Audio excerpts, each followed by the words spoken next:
Nakakalungkot when someone is getting angry because of your reaction, but they never see their own action that caused your reaction.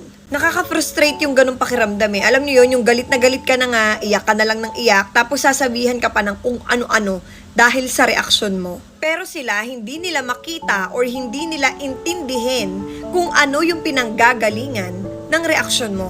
Ang nakikita lang nila is how your attitude changed towards them, but they won't notice their own behavior that made you change.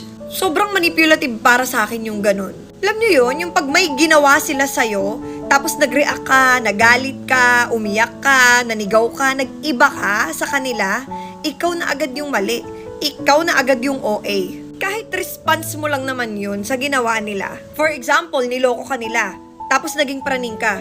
Kasalanan mo pa ngayon na praning ka at naging mapaghinala ka na.